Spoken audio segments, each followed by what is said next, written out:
Hello friends, welcome to Abhipedia powered by Abhimanyu IAS. इस video में हम डिस्कस करेंगे हिमाचल प्रदेश के सेकेंड वीक ऑफ जुलाई 2021 के करंट अफेयर्स। तो अगर आपने अभी तक चैनल सब्सक्राइब नहीं किया है, please subscribe the channel and hit the bell icon. And before we start the video, let me inform you that Abhimanyu's has started a 6-month combined state civil services course, जिसमें general studies pre as well as mains perspective से करवाई जाएगी along with the aptitude part.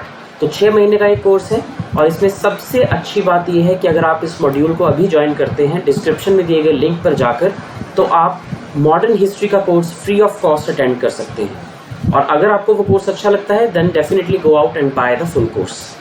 तो उसका link description में दिया गया है। You can go and join that course and you can be a part of the league of toppers that Abhimanyus has been. It has been the #1 institute for the last 22 years and it has produced more than 1500 IAS and PCS officers. So be a part of the League of Toppers. तो आइए अब देखते हैं Himachal current affairs में क्या important हुआ है second week of July 2021 में। First is Vyapar Mandal to promote shops online in Shimla. तो ये दिखने में एक बहुत सिंपल सी न्यूज़ लगती है, but it has ramifications across economy and across society.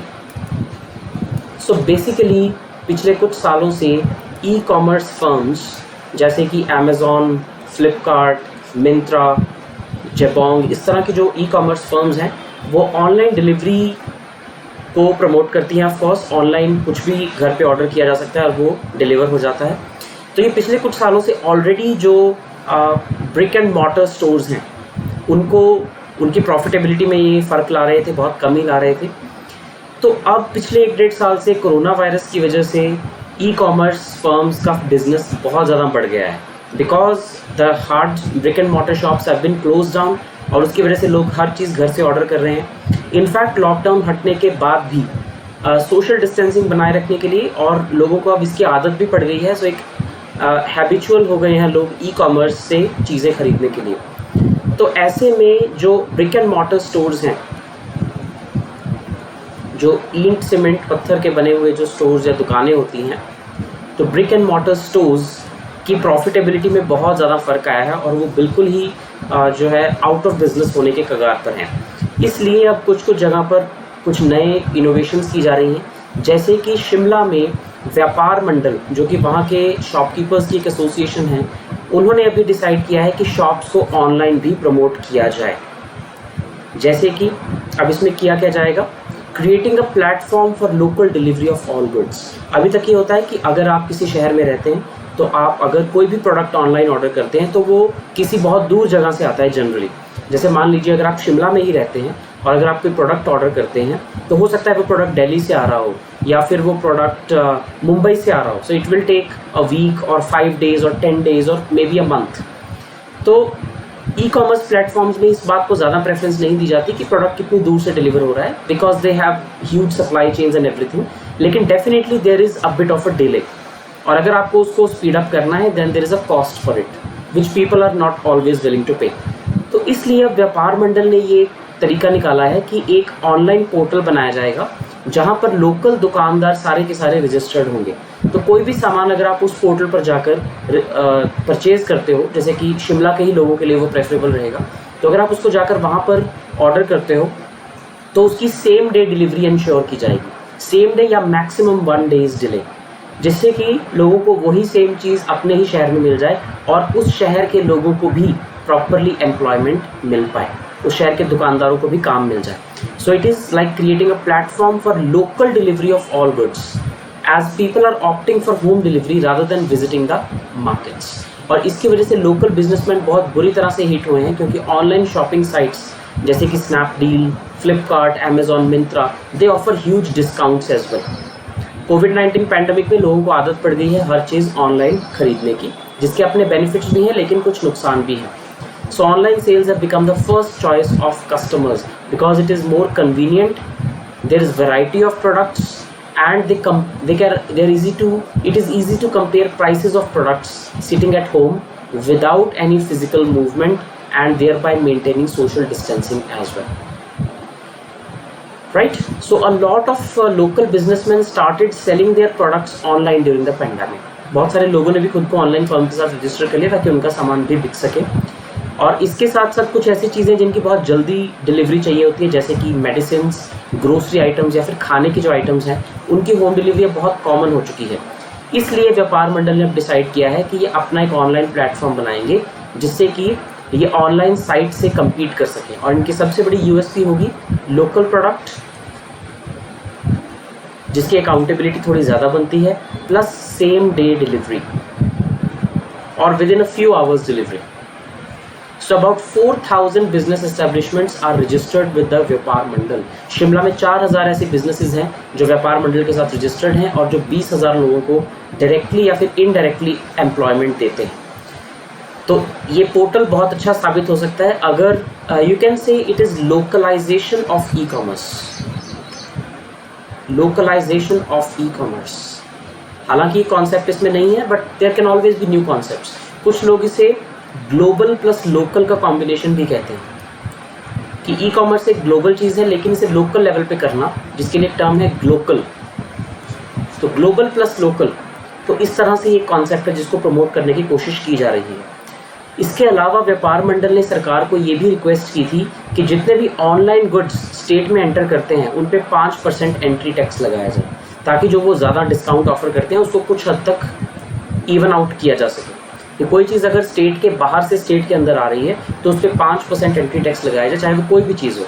For example, अगर आप 100 रुपये की कोई चीज़ खरीदते हैं अमेज़ॉन से, तो वो जब स्टेट में एंटर करेगी तो वो 105 रुपये की हो जाए, जस्ट लाइक दैट, राइट। और हिमाचल में जो ज़्यादातर ऑनलाइन परचेज होता है वो कैश ऑन डिलीवरी बेसिस पे होता है।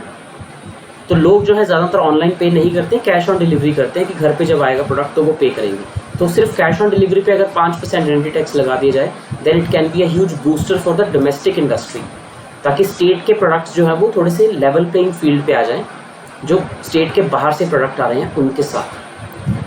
The move would have earned revenue for the state. इससे स्टेट का रेवेन्यू तो बढ़ेगा ही और लेवल प्लेइंग फील्ड बन जाएगी लोकल बिजनेसमैन को, ताकि वो अपने स्टाफ को सैलरी दे सकें, प्रॉपर्टी टैक्स दे सकें, पानी बिजली के बिल भर सकें and all that. So it is like the entire state's economy is going to be impacted by this decision. तो ये ऑनलाइन पोर्टल का बनना और ये टैक्स का लगना अगर ये हो जाते हैं, then they can be a game changer for the local businessman in the state.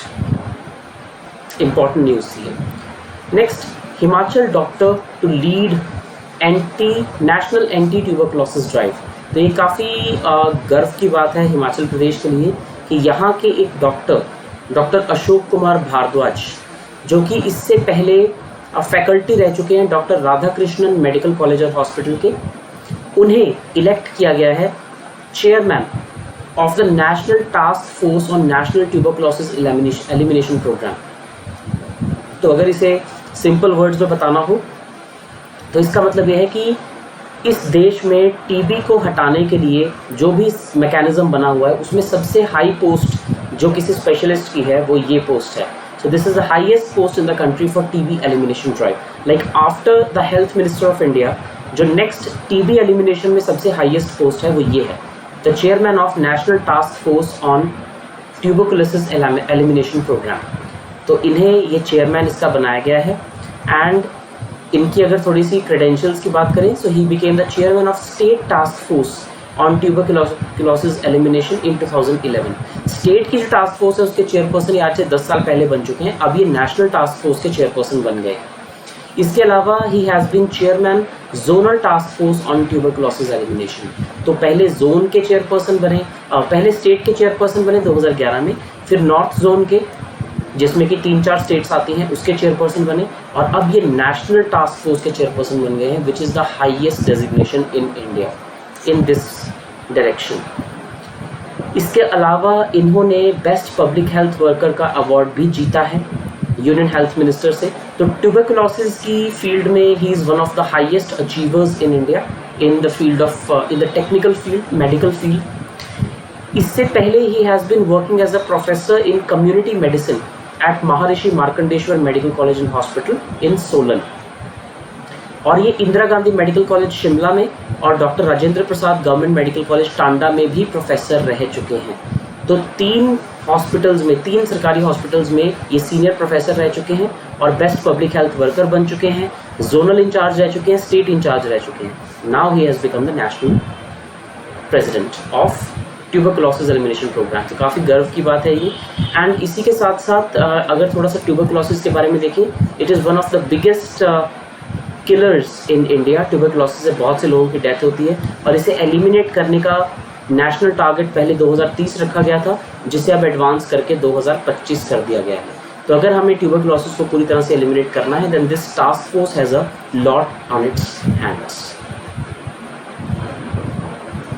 Next, polity से रिलेटेड ये न्यूज़ है। Rajendra Vishwanath Arlekar has taken oath as 28th governor of Himachal Pradesh. तो अगर हम गवर्नर की बात करें, governor is the head of state executive. तो स्टेट एग्जीक्यूटिव जो कॉन्स्टिट्यूशन में दिया गया है, उसके हेड होते हैं governor of a state, and the appointing authority is the president of India.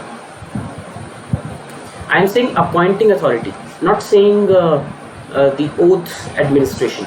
No, appointing authority is President of India. लेकिन इसके जो oath administer करते हैं गवर्नर को, that is the Chief Justice of the State High Court. या अगर Chief Justice ना हो तो Acting Chief Justice of the State High Court.